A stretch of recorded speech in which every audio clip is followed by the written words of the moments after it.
Time for Power Profile, sponsored by Salis Marineware. PWCs have always been one of the most affordable and fun ways to get out on the water. Now Yamaha knows this, so when it came to rolling out new models for 2010, they chose to redesign their most popular line, the VX series. So this week on Power Profile, we'll take a look at a Waverunner VX Cruiser.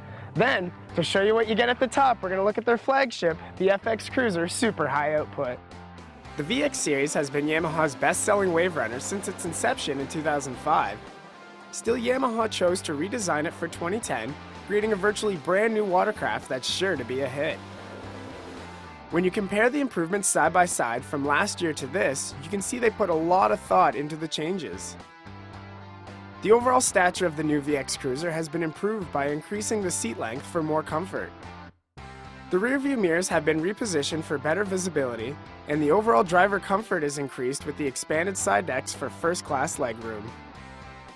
There's 60 liters of total storage that starts forward of the helm, perfect for extra lines and fenders, and continues to a redesigned glove box that's bigger than last year with a foam insert to hold drinks and other gear. Directly beside the glove box is the new reverse shift handle that has been greatly improved over last year. Boarding the VX Cruiser is easier than ever thanks to the expanded rear deck and the decrease in distance from rear step to handle. The improvements not only make the ride on the VX Cruiser more comfortable, but it gives it an overall profile improvement that mirrors Yamaha's FX series.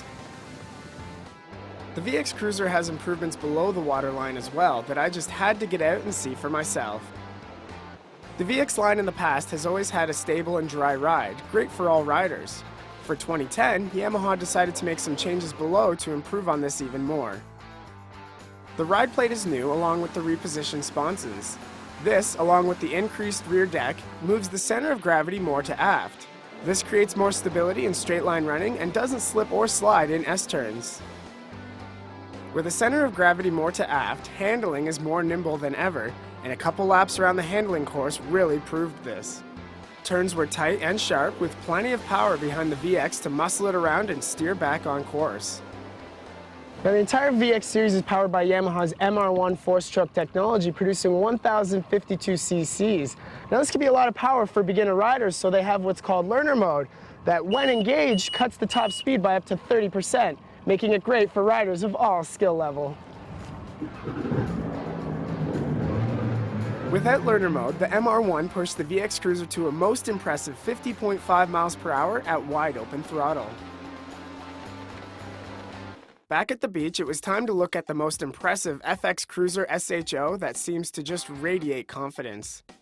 The impressive stature begins with the dark blue metallic color scheme that continues with the sleek and always in motion appearance. Described as a luxury cruiser, the FX Cruiser has features to back it up. The spacious storage to forward is supported by a gas strut and has room for all your gear. Yamaha's exclusive pop-up cleats add sophistication, and the adjustable steering allows you to get comfortable for the long haul. Trim adjustments and cruise assist let you fine-tune your ride along the way, and the multi-function gauges let you track your speed, RPM, and fuel flow. Under the seat is the heart of this ship, the industry's first and only 1.8-liter super high output four-stroke producing 1,812 cc's. When you combine that with Yamaha's nanotechnology engineered hulls that are not only the lightest, but the strongest on the market today, you've got a PWC that goes from zero to exhilaration in no time.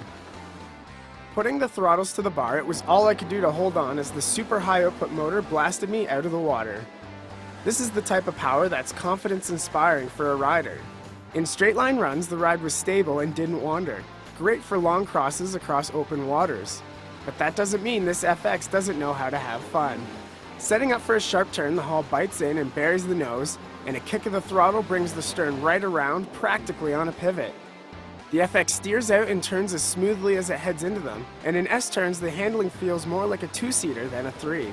And while this much performance may be overpowering for novice riders, the FX Cruiser also has low RPM mode. But the VX Cruiser is a great way to enter the market, still have great features, and plenty of performance to make you smile. You know, I'm a big fan of both of these machines, whether you want the flagship with the FX here or entry level with the VX Cruiser. They've done a great job to make a lot of user-friendly features to make their most popular model even more popular.